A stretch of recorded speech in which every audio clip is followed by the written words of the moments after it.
Assalamualaikum warahmatullahi wabarakatuh. I'm Muhammad Shukran, and in this video I will discuss on a topic titled Accounting of Equity-Based Financing and Analysis. Why this topic is important?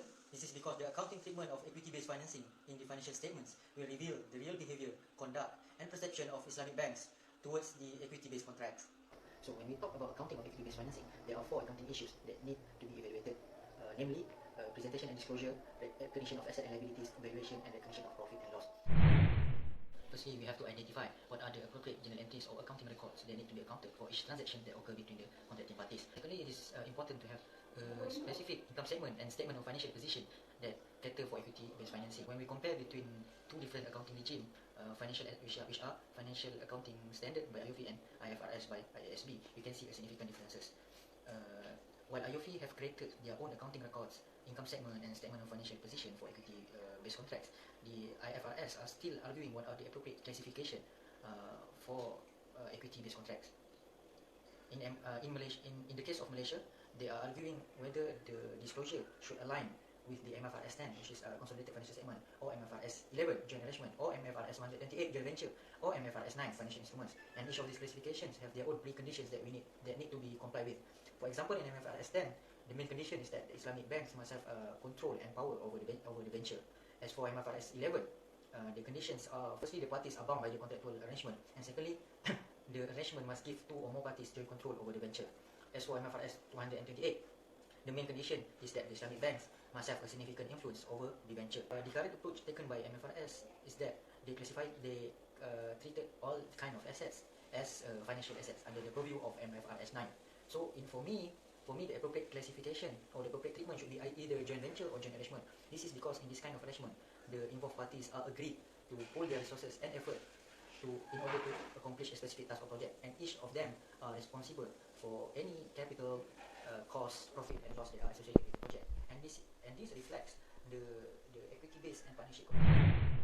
Fundamentally speaking, the partners in the partnership contracts are sacrificing their capital, time, and effort in running the musyarakah or mudharabah ventures. Therefore, these ventures shall be jointly owned by them and not from one party without the other. And this is what has been applied in various Islamic banks that adopted the AAOIFI accounting approach. They recognize the musyarakah asset as their own asset together with the customers. You can see in the financial statement of one of the Islamic banks, for example, Al-Barakah Bank. Notes of financial statements under the musyarakah category, there's a column called jointly financed, and there's a detail on the specific amount and the value depreciation of the asset and etc.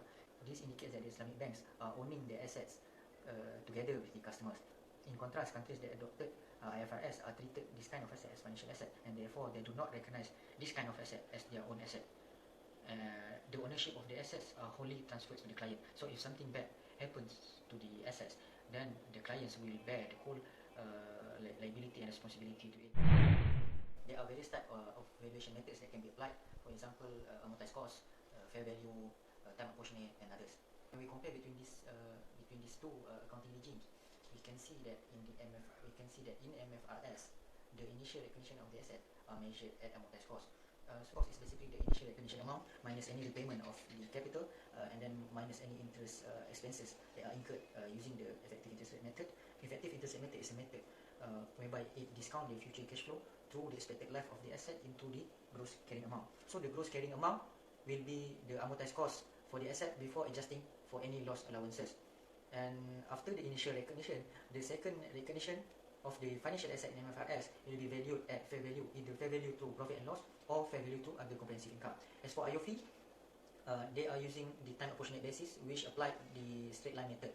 In principle, straight line method do not recognize time value of money. They are against with the valuation of fair value, whereby it valued the asset using the interest rate of the market. So the calculation of straight line method is that they will divide the revenue over the period of financing in order to get the profit portion of the Islamic banks and also the partners. For me, the correct valuation should be the one that reflects the real market and economic value, which are the fair value and amortized cost. The Islamic bank's share of profit and loss during any financial period which result from the settlement between the Islamic banks and the partners must be recognized in the financial statement. In case there are losses incurred, the losses should be recognized in the Islamic bank financial statement and should be deducted from the bank's share of musyarakah or mudharabah capital. Okay. Another example, if there are any losses incurred due to negligence or misconduct by the partners, then the partners have to bear the Islamic bank's share of losses and be treated and that's how it should be done, and AAOIFI has followed the same trends and directions. However, in MFRS, since the assets are owned by the clients and not the banks, so all profit and loss that are incurred during the venture will be solely borne by the clients and not the banks. In a nutshell, the accounting treatment of equity-based financing in AAOIFI accounting standards showcase the genuine application of partnership contracts. However, IFRS standards are still classifying the equity-based contract under the similar roof as debt-based contracts. The main reason is due to the reluctance of the industry players to offer profit and loss sharing contracts. I will show to you a short clip interview video that I conducted with one of the banking practitioners with regard to this issue. The same accounting treatment can now. So my answer is that if you're talking from the practitioner perspective, Islamic banker, in today's practitioner perspective as an Islamic banker, the treatment same. That based on conventional. I'm not academic. If an academician, they would say that it should be different based on AAOIFI accounting standard, equity-based loss profit sharing, partnership. Tapi when it comes to banking, no. Because why? Even though I'm a Islamic banker, I always stress that we are a bank. So bank is still, the operation of bank is still lending, borrowing. There's so no such thing like equity-based. So at the end, the bank cannot venture into the business. He will remain as his nature as the bank. Bank is always a lender. That's why they call it bank. Is what? Bank is a lender, not it's a obligation for the bank to venture into business. But that is the what we call it, the basic principle of when you are doing business. Because when you do a business, your concentration is to maximize profit. And not to share the profit with others. But when it comes to the second layer, to share the profit with the ummah, whatnot, that is not part of the what we call the conventional perspective of business itself.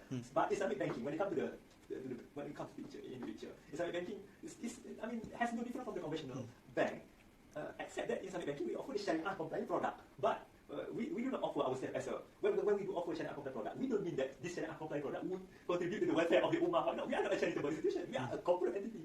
Who is supposed to maximize profit. Moving forward, it is hoped that IFRS can create and develop their own accounting treatment, presentation, and disclosure of equity-based contract that are distinct with the other debt-based contract. This hopefully can manifest the paradigm of risk sharing in Islamic finance.